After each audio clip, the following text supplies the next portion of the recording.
gamer. The release of Madden 21 on Next Gen kinda came and went without much fanfare. Now with another year to improve and innovate, does Madden 22 give gamers a true Next Gen experience, along with that solid balance of simulation and arcade football that EA's seeking? Or is this year just another 3 and out?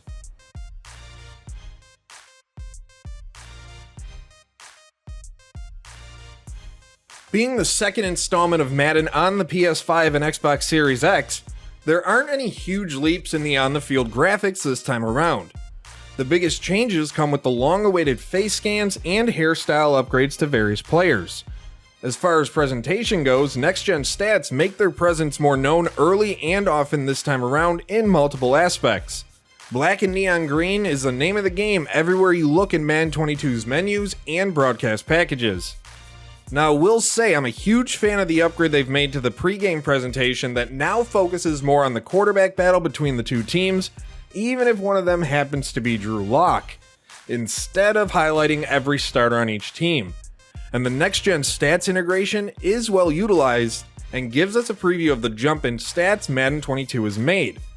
On a negative side of things, with the returning broadcast of Brandon Gaudin and Charles Davies, means a lot of duplicate lines that you've heard in years past. And even though there's a new Super Bowl presentation, it still feels kind of jilted and inorganic and doesn't really give off that sense that you really won the big game. It's just really hard to put into real words how it is, but it's just not quite there yet. And the rest of the game's presentation, including halftime shows, could still use some work, though it is better than what it has been in years past. With Madden 22's gameplay, let's start with player movement, as that'll continue to be a huge topic among players. It's tough to get used to not being able to zip around and change directions on a dime, as your mind wants to do a lot of things quicker than the player you're controlling is able to pull off. But what I can say is I love the payoff of being able to accelerate at just the right time and watch my player break free from a defender. That's when you truly notice the speed demons on the field from the average Joes. The difficulty in not everybody being a prime LaShawn McCoy with their change of direction, along with the limited range users have to make plays on the balls, can ultimately be frustrating, but you're definitely still rewarded for taking proper angles on balls to make plays. Now let's talk about the passing game. If you like to stop the pass, or like defense in general, as the game currently stands, you're gonna have a tough time. Although patches should hopefully be deployed fairly soon after the official launch, sadly where the game stands now is being one of the most offensively slanted titles in some time. The canned two-man animations between receiver and cornerback do seem to be toned down a bit, which is good. I also feel like I have more control over my receiver instead of the game basically moving me out of the way to get picked off. But that's really the only few things that make sense here. Playing man defense, I noticed more than zone how limited the user, and especially the computer, is with the next-gen movements trying to defend receivers in space, as they seem to just get stuck in quicksand with no urgency to get themselves out. In and out routes seem to get open whenever they want them to, unless they throw it really late and you don't sell out in your adjustments to stop it. Two-man under and cover one against streaks are both automatic big plays or touchdowns if your opponent has a smidge of speed on the outside, because safeties are so laughably bad, and I'll get more to that later, that they act as if they forgot what assignment they had and start to freestyle towards the middle of the field. So because of the huge issues with man, I can see many favoring zone defense until they at least fix the terrible safety play whenever they have a deep blue assignment. Now, playing zone. Playing zone hasn't been that great either. Maybe this is the year that it's Engage 8's time to shine. I'm going to point out immediately that Cover 2 currently is straight broken, as the safety play is even worse than in man defense. But I don't see something this core to football being that broken for too long. Also, guys play the flats like it's Madden 10 all over again, meaning not at all. And defenders don't make any adjustments to receivers coming into their zone and just leave them wide open constantly. As for the pressure you receive in the pocket, unless the pass rusher utilizes a special move and succeeds instantly, which is nice that they do now, or a miscommunication along the offensive line happens, I felt the amount of time I had in the pocket was a huge concern. More often than not, rushers would just get themselves blocked and be okay with it. I could sit back in the pocket forever having a good old time until I found somebody I wanted to bless with my pass. And adding to the laundry list of issues, the new play art is a huge distraction. I see what they're going for with this, but it's just too much and it makes everything harder to read quickly and on the fly. Moving on to the other part of offense, the running game. This feels pretty smooth and you feel like you earn every single yard that you get. If you see a hole in the line, it won't be there for long, and I love seeing all of the new animations with the improved tackling. I feel a great deal of them make sense when you take into account where the defender and ball carrier were at the point of contact. Yeah, there's still the obvious miss block assignments on zone runs, letting linebackers get into the backfield, but that's to be expected. That said, defenders are way more responsive to recognizing runs, staying off of blocks, and again, finishing tackles where it doesn't seem overpowered either way. I will say though, the most concerning thing is AI defenders seem to struggle terribly against running quarterbacks. They don't really seem to recognize that they're running until they're well past the line of scrimmage, giving up huge runs constantly. That means quarterbacks like a Lamar Jackson could shine in Madden this year, more so than he has in years past. When playing against a computer, I've noticed a difference as well with how the computer quarterbacks.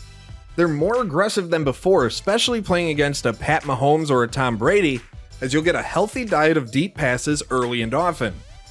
There does seem to be some accuracy issues with non-accurate quarterbacks playing the computer more so than against a human, notably if they try and throw something they shouldn't under pressure or on the run, which I can appreciate. And lastly, with the gameplay, I'll admit that when I first heard about the momentum meters and M factors in Madden 22, I thought it was the lamest thing ever. It just felt too arcadey to me. But after playing numerous games online and benefiting and not benefiting from these different perks in each stadium, I was surprised how much I actually love them. The most important part was they didn't feel overpowered. It reminds me of the good old days of NCAA 14, to be honest. Sure, some teams have better ones than others, but I'm loving the addition to the game. Playing in online leagues and online with this is going to be a lot of fun all year long and adds a new strategy to how you attack your opponent. Before Madden 21, the fanbase pretty much forced EA's hand to give franchise mode some TLC, and this is the first full showing of the fruits of their labor. While I'm not a huge fan of the user interface this time around, as it's clunky, the layout isn't as smooth, and I'm still second guessing myself where everything is, there's still plenty to love about the improved mode. They finally expanded the coaching staff again beyond just the head coach to now feature offensive and defensive coordinators, along with a player personnel department. You can develop these coaches by way of talent trees that give you boosts to the team that employs that coach. It's a nice way to give a wide range of coaches a different feel from one another. Another big addition is the weekly strategy hub, which is more of a week-to-week specific game plan system to improve your players' XP. This was a welcome change from the old way of getting gold in a drill once and you were set for the year. The best part of it is the next-gen stat tracking the game gives you to view throughout this screen. Being able to view a player's passer chart breakdown by short, medium, and deep passing numbers in a video game is wild to me, and I'm glad that this is possible. Also, the play calling report that breaks things down into down and distances and what they prefer calling is a major highlight. Yet, sadly, the most exciting new franchise feature, scouting, isn't ready at launch, but a live update is scheduled for sometime in September, and I'm definitely looking forward to when that goes live. But now let's talk more about stats, and what happens when you simulate seasons offline.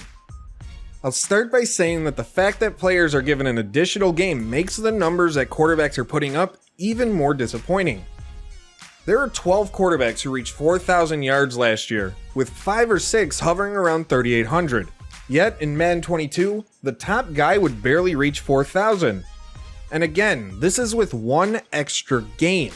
I just don't understand this. The biggest reason for this is that quarterbacks' yards per attempt are amazingly low across the board, which leads to receivers averaging just 10 to 12 yards per catch. The good thing, at least, is that it doesn't appear to affect sacks or interceptions by defenders. But what's funny is Madden 22 seems to think it's the late 90s again, and the bell cow running back is still going strong considering the amount of carries and yards these guys are putting up constantly.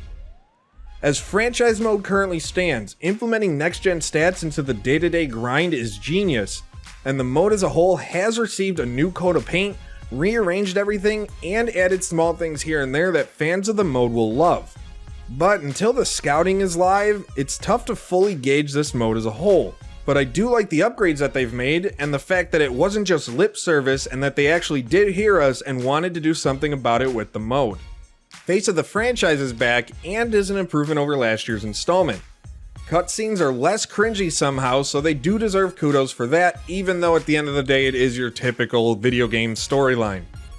Road to the Draft, though, is an excellent addition to the mode, taking us through the process of what it's like to be a prospect on such a high level, and what his journey would look like on the road to being drafted into the NFL. The Rich Eisen show and the other podcasts that would play after a game or cutscene were great, and I just wish they were in actual franchise mode. One thing that annoyed me though was that I was drafted as a QB to the New York Jets, who, as you know, just drafted one in Zach Wilson. That didn't make sense to me at all. The yard returns in Madden 22 with players now having a new challenge-based solo campaign that gives you something extra to do within the mode, and the integration between Face of the Franchise and the yard is pretty clutch for players of those two modes. Lastly, Superstar KO is largely unchanged, but now they have the ability to play with NFL teams and their playbooks for a 3v3 or 2v2 game. Oh yeah, and Ultimate Team is here as always with Madden, and it's still the same microtransaction based mode that you're either gonna love or hate, so like we do every year, there's no real sense in going deep into it and talking about it more than letting you know it's still there. Despite Madden in recent years not being thought of very highly, a new console generation rose expectations even higher for the latest release of the franchise. And with Madden 22, it makes enough improvements to the presentation and the continued addition of next-gen stats to keep the game feeling fresh for longer. And the improved franchise mode will definitely keep a bunch of gamers happy that have felt neglected for so long. Now, if the glaring issues with coverages are fixed quickly and things are fine-tuned for the defense, this is a fine second next-gen installment with Madden 22 and an improvement over last year's game. But as it stands currently, the gameplay is holding it back from being the game that turns things around for the series. For more Madden 22, be sure to subscribe to Sports Gamers Online and hit that bell to be notified whenever a new video goes live. And as always, visit our website at sportsgamersonline.com.